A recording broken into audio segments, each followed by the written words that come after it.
Shabbat Shalom, my beautiful brothers and sisters in Yahuwah Elohim, and welcome. Welcome to our Shabat Bible study. I hope you all had a good week. Now it's time to relax, to enjoy Yahuwah's day of rest, to study His Word, to pray, to speak to Him, and to listen to what He has to tell us through His Word. What kind of message that He has for us. That's why it's so important for us to read and study His Word and speak to Him, to have a relationship with our Abba Father. Okay? So, everybody grab your Bibles, and we will get started tonight. Okay? We're starting a new book. We are starting Shemu'el Bet, okay, which is 2 Samuel. Okay, so go ahead and get something to drink. Get your Bibles. And we'll get started tonight. We're going to do chapters 1, 2, and 3 for this evening, okay? Hope everybody's doing well. Everybody's happy and absolutely ready to enjoy Yahuwah's day of rest. Praise Yahuwah. Praise our Abba Father, Yahuwah, our Elohim. Praise Yah. All right, gang.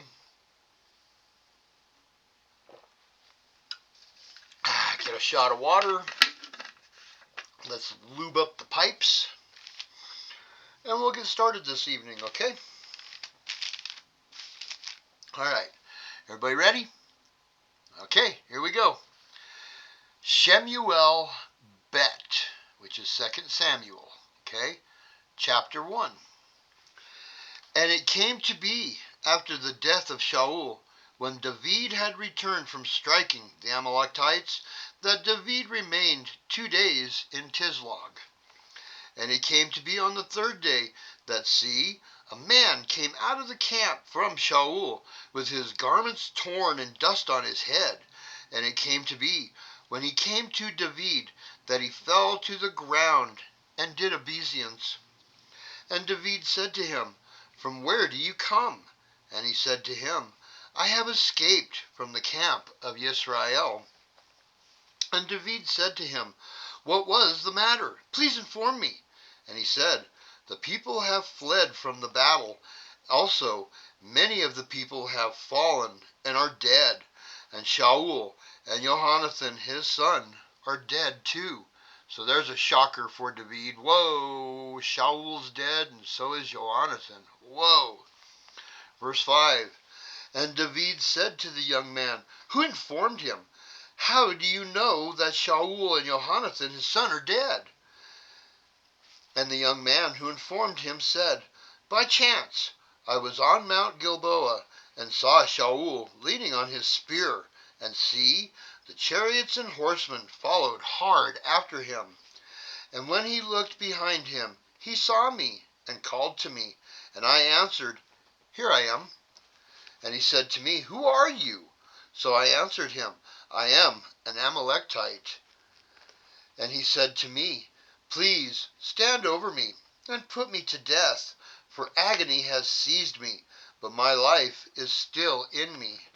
So I stood beside him, and put him to death, for I knew that he would not live after he had fallen. And I took the diadem, the crown, that was on his head, and the bracelet that was on his arm, and have brought them here to my master. Okay. Now remember from Shemuel Aleph, from 1 Samuel, how that all went down. And it didn't go down that way. Shaul fell on his own sword. He asked his armor bearer to kill him, and his armor bearer wouldn't do it. So he fell on his own sword, and then when his armor bearer saw that he was dead, he also fell on his sword. So this Amalekite is lying. He's full of hooey. Let's see if David picks up on that. Verse 11, And David took hold of his garments and tore them, and also all the men who were with him. And they mourned and wept and fasted until evening for Shaul and for Jonathan his son. and for the people of Yahuwah, and for the house of Yisrael, because they had fallen by the sword. Then David asked the young man who informed him, Where are you from? And he answered, I am the son of a sojourner, an Amalekite. And David said to him, How was it you were not afraid to stretch out your hand to destroy the anointed of Yahuwah? And David had called one of the young men and said, Draw near and fall on him. And he struck him so that he died. And David said to him, Your blood is on your own head, for your own mouth has witnessed against you, saying, I myself have put to death the anointed of Yahuwah. So David caught on to him and was like, you're full of it. Hey boy, come here for a minute. Kill this guy for me. Verse 17. Then David lamented with this lamentation over Shaul and over Jonathan his son.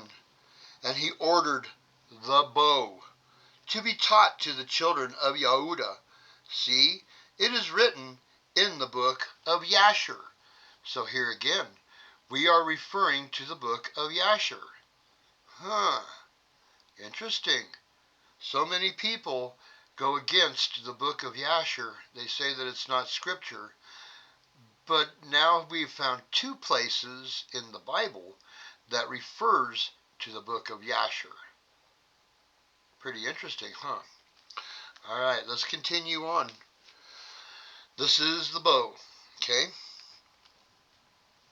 Verse 19. The splendor of Israel is slain on your high places. How the mighty have fallen. Declare it not in Gath. Proclaim it not in the streets of Ashkelon. Lest the daughters of the Philistines rejoice. Lest the daughters of the uncircumcised exult. Mountains of Gilboa, no dew or rain be upon you, nor fields of offerings. For there the shield of the mighty lay rejected, the shield of Shaul, not anointed with oil. From the blood of the slain, from the fat of the mighty, the bow of Jonathan did not turn back.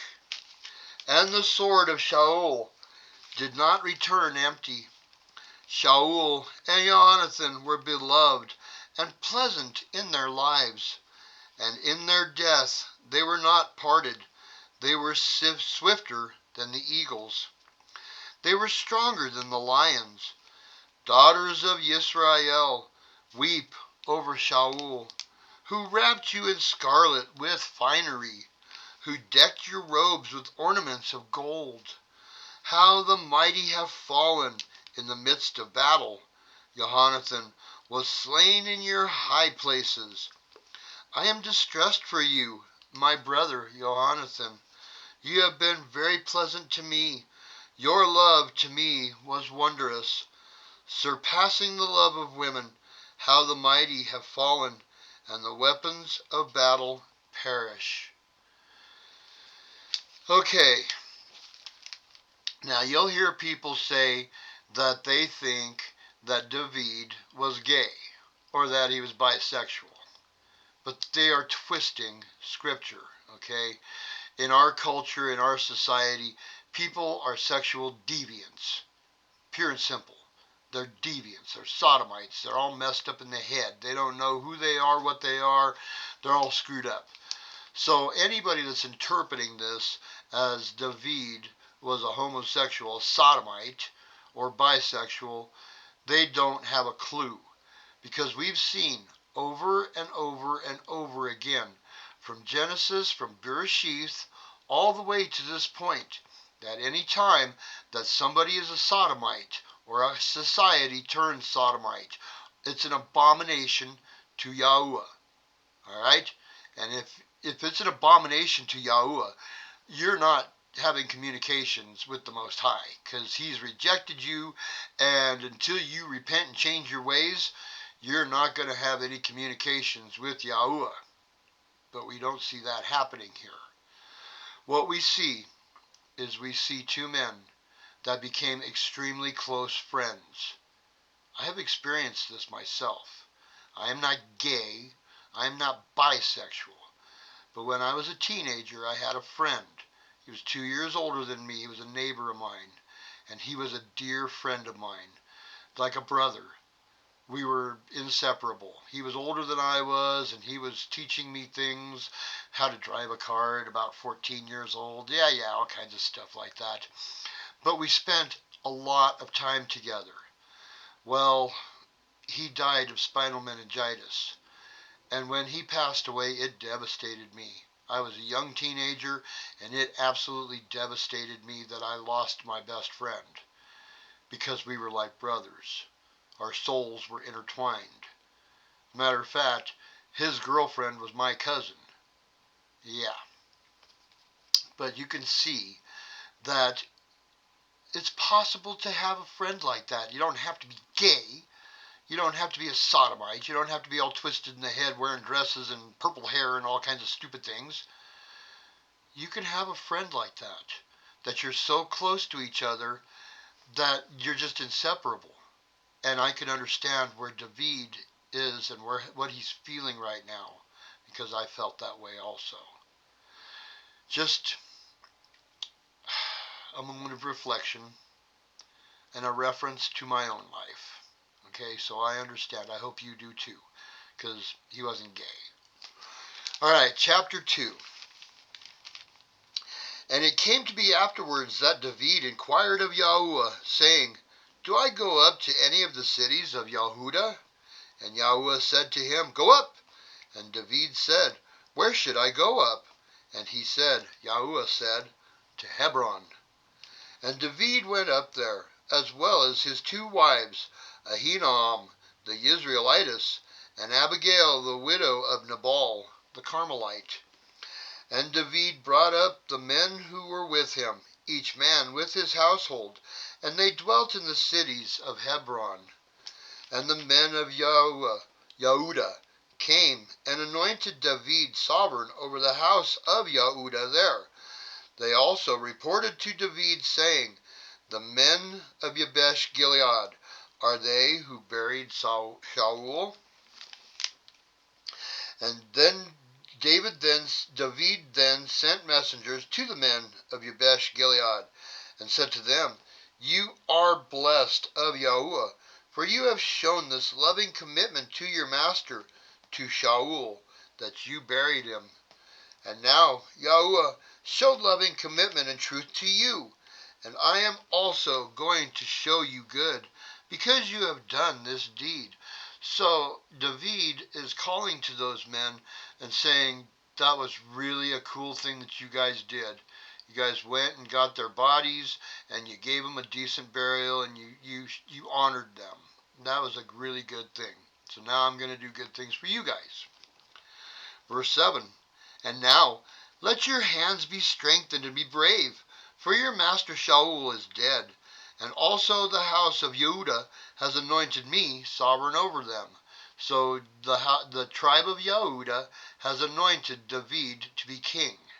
Okay, and he's reaching out to the others to try to bring them into the fold. Verse 8, But Abner, son of Ner, commander of the army of Shaul, took Ishbosheth, the son of Shaul, and brought him over to Mahanaim. Okay, so he took the last remaining son of Shaul, because if you remember, Shaul and 3 of his sons were killed in the battle with the Philistines. So he has one remaining son left, and Abner, who is Shaul's uncle, grabbed that guy and brought him in because he's going to anoint him as king, because he is Shaul's last remaining son. So you can see that there's a divide forming in the children of Israel. Okay, this is causing a divide. Verse 9, And set him up to reign over Gilead, and over the Asherites, and over Yisrael, and over Ephraim, and over Benjamin, and over all Israel. Ishbosheth, son of Shaul, was 40 years old when he began to reign over Israel, and he reigned 2 years. Only the house of Yehudah followed David. So just the house of Yehuda said that David was their king, and everybody else went for Ishbosheth. Okay, so you can see it's caused a division between the tribes. Verse 11. At the time that David was sovereign in Hebron, over the house of Yehuda was 7 years and 6 new moons. So it was 7.5 years that he was the king of Yehuda. Verse 12. And Abner, son of Ner, and the servants of Ishbosheth, son of Shaul, went out from Mahanaim to Gibeon. And Joab, son of Sariah, and the servants of David went out and met them by the pool of Gibeon. And they sat down, one on one side of the pool, and the other on the other side of the pool. Okay? And verse 14, and Abner said to Joab, let the young men now rise and compete before us. And Joab said, let them rise. Okay? So Joab, who is the general of David's army, is now confronting Abner, who was the general of Shaul's army, and they're going to have a little contest here to see who wins and who's going to take over the kingdom, basically. They've got a little bet going on here. Verse 15. And they rose and went over by number 12 from Benjamin, followers of Ishbosheth, son of Shaul, and 12 from the servants of David. And each man took hold of his opponent by the head, and thrust his sword in his opponent's side, and they fell down together. So that place was called the Field of Sharp Swords, which is in Gibeon. So it was pretty much a draw. They went after each other, they fought, and it was pretty much a draw. Verse 17. And the battle was fierce that day, and Abner and the men of Israel were smitten before the servants of David. And there were 3 sons of Sariah there, Joab, Abishai, and Asahel. And Asahel was light on his feet, as one of the gazelles in the field. And Asahel pursued Abner, and in going he did not turn aside to the right or to the left from following Abner. So he's chasing Abner down. Verse 20. And Abner looked behind him and said, are you Asahel? And he answered, I am. And Abner said to him, turn aside to your right hand or to your left, and lay hold on one of the young men, and take his armor for yourself. But Asahel would not turn aside from following him. And Abner again said to Asahel, turn aside from following me. Why should I strike you to the ground? How then can I face your brother Joab, who is the general of David's army? But he, verse 23, but he refused to turn aside, and Abner struck him with the blunt end of the spear in the stomach, so that the spear came out of his back. And he fell down there and died on the spot. And it came to be that as many as came to the place where Asahel fell down and died stood still. So Abner warned him, don't follow me. Just go back to where you came from, go back to your brothers, and quit following me. And he wouldn't quit. He just kept it up and kept it up and kept it up. So Abner took his spear, the blunt end, the bottom of it, and jabbed him in the stomach with it. But he overdid it a little bit, and it came out his back. It must have been a pretty good jab with the blunt end of the spear to send it all the way through him. Yeah, I bet that was kind of a bloody mess. Verse 24, and Joab and Abishai pursued Abner, and the sun was going down, and they came to the hill of Ammah, which overlooked Giah, by the way to the wilderness of Gibeon. And the children of Benjamin gathered together behind Abner, and became a single company, and took their stand on top of a hill. And Abner called to Joab, and said, should the sword devour forever? Do you not know that it is bitter in the latter end? And when are you going to say to the people to turn back from pursuing their brothers? So Abner's trying to put an end to this. He's like, come on, let's just stop right here. Let's quit killing each other. And we're all brothers. Let's just let this cool off, all right? Verse 27, and Joab said, as Elohim lives, if you had not spoken, then all the people would have given up pursuing their brothers only the next morning. Joab then blew with the shofar, and all the people halted and pursued Yisrael no further, nor did they fight any more. So Joab called it off and said, come on, everybody, let's just go home. We'll figure this out. Verse 29. And Abner and his men went on all that night through the desert plain, and passed over the Jordan, and went through all Bithron, and they came to Mahanaim. And Joab turned back from pursuing Abner, and when he had gathered all the people together, they were missing of David's servants 19 men and Asahel. But the servants of David had stricken of Benjamin and Abner's men 360 men who died. So Abner took some pretty good losses on all of that. Out of David's guys, they lost 19 men and Joab's brother Asahel.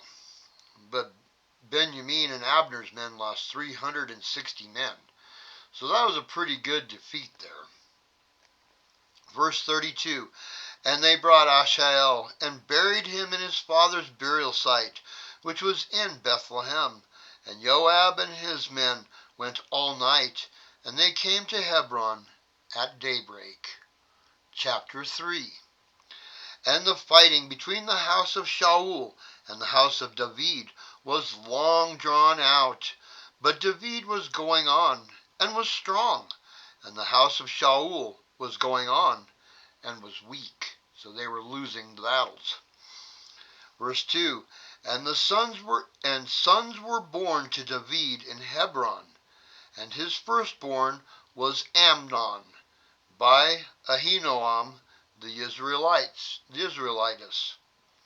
and his second Kilab by Abigail, the widow of Nabal the Carmelite, and the third Absalom, son of Maacah. There's another wife, 3 of them now, the daughter of Talmai, sovereign of Geshur. There's 3 wives. Verse 4, and the fourth Adoniah, son of Haggith, another wife, and the fifth Shephatiah, son of Abiatal, 6 wives, or 5 wives. Verse 5, and the sixth Yithream by David's wife Eglah. There's 6 wives. These were born to David in Hebron. So he had 6 wives at this point and 6 children. Verse 6, and it came to be, while there was fighting between the house of Shaul and the house of David, that Abner was strengthening himself in the house of Shaul. And Shaul had a concubine, whose name was Rizpah, daughter of Aiah. And Ishbosheth said to Abner, why have you gone in to my father's concubine? So Ishbosheth is accusing Abner of going in to his father's concubine.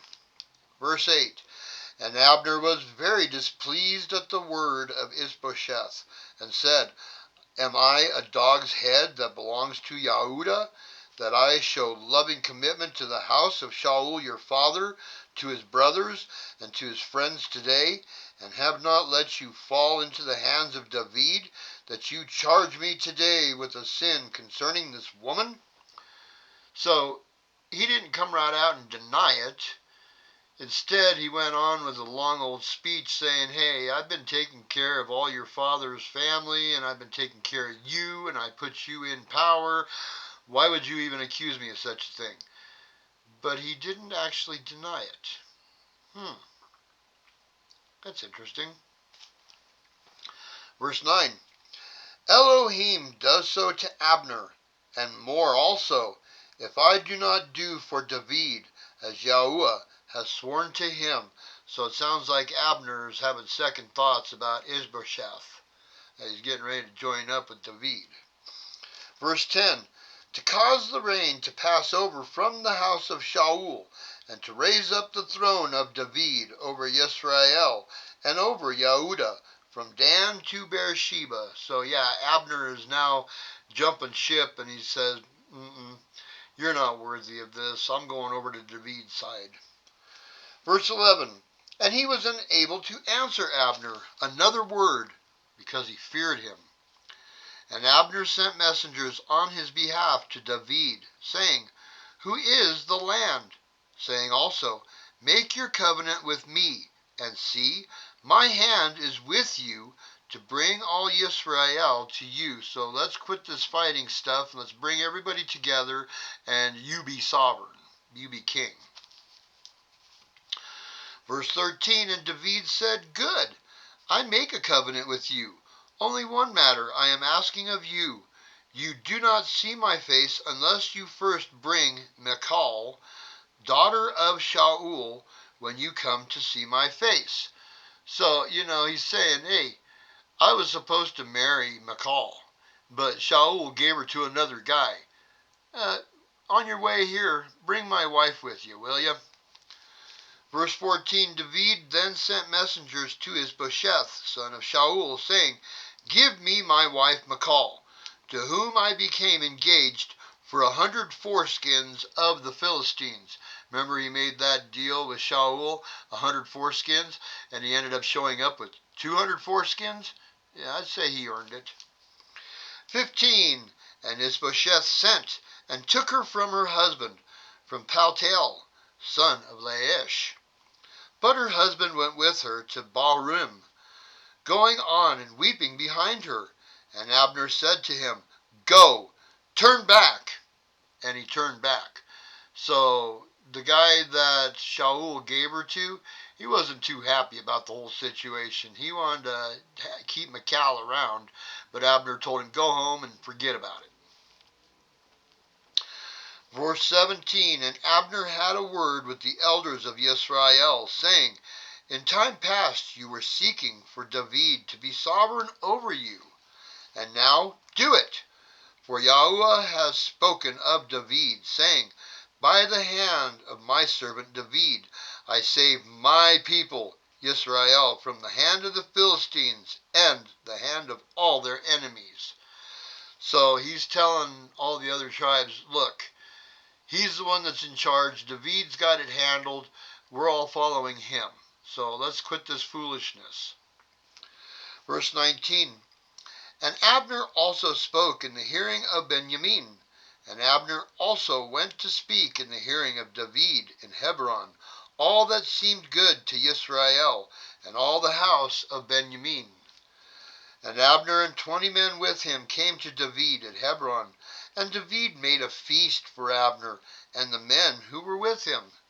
And Abner said to David, Let me arise and go, and gather all Yisrael to my master the sovereign, and let them make a covenant with you, and you shall reign over all that your being desires. And David sent Abner away, and he went in peace. So they made a covenant with each other, a treaty, and said, let's bring the country back together. Let's bring all the tribes back together. We're all brothers, and we shouldn't be fighting here. You know what happened. I was there. You were there. We saw that Shaul had the kingdom rammed out of his hands because he didn't do what he was told. So let's just move on from there. Okay, so they made peace. Verse 22, And see, the servants of David and Joab came from a raid and brought much spoil with them. But Abner was not with David in Hebron, for he had sent him away, and he had gone in peace. And Joab and all the army that was with him came, And they reported to Joab, saying, Abner, son of Ner, came to the sovereign, and he sent him away, and he has gone in peace. And Joab went to the sovereign, and said, What have you done? See, Abner has come to you. Why is it that you sent him away, and he is already gone? You know that Abner, son of Ner, came to deceive you, to know your going out and your coming in, and to know all that you are doing. So according to Joab, Abner's got a plot, he's plotting against David. But I don't think that that's the case.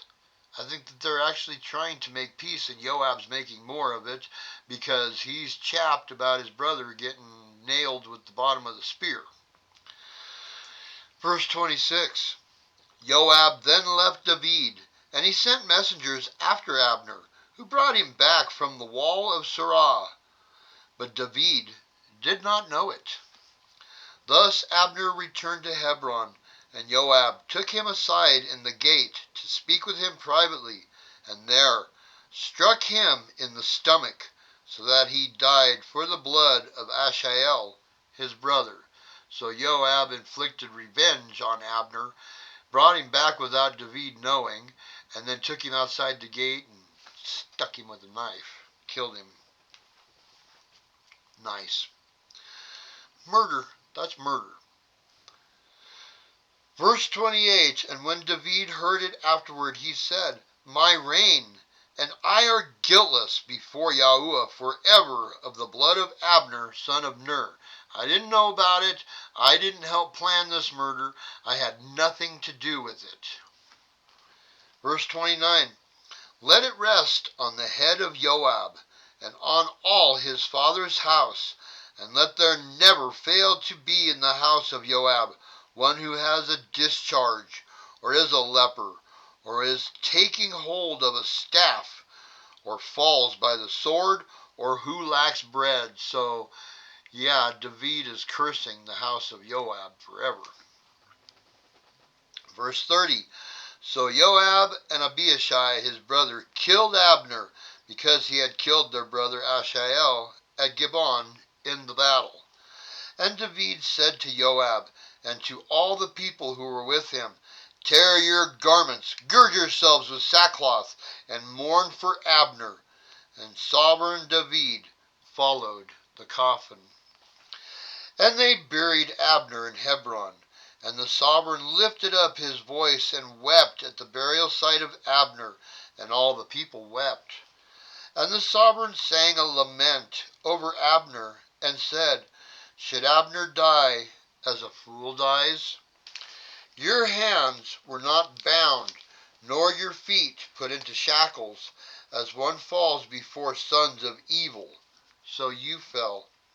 And all the people wept over him again. And all the people came to cause David to eat food while it was still day. But David swore, saying, Elohim, do so to me, and more also, if I taste bread or whatever else till the sun goes down. So he's going to observe the mourning of Abner until sunset. Verse 36, following Torah. And all the people took note of it, and it was good in their eyes, since whatever the sovereign did was good in the eyes of all the people. And all the people and all Yisrael knew that day that it had not been the sovereign's intent to kill Abner, the son of Ner. The sovereign also said to his servants, Do you not know that a prince and a great one has fallen in Israel today? And I am weak today, though anointed sovereign, and these men, the sons of Tisraah, are too harsh for me. Let Yahuwah repay the evildoer according to his evil. So, as we can see, David is not exactly happy with what happened here. He wants peace.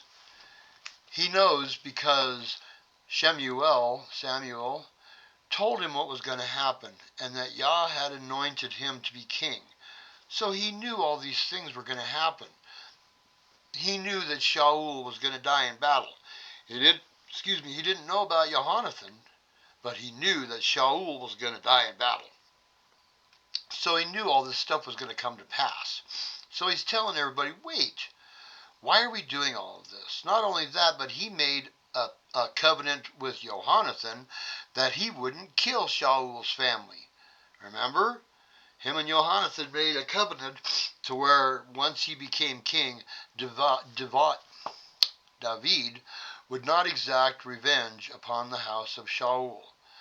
So David's pretty upset about all of this. It's really gone against what he was intending on doing. But Joab stepped out of line and did his own will and exacted revenge and murdered Abner. Wow. Wow. And pretty much caused a civil war until Abner and David tried to straighten it out.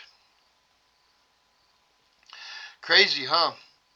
Goes to show that when you're doing your own will and not the will of the Father, things have a tendency to go awry.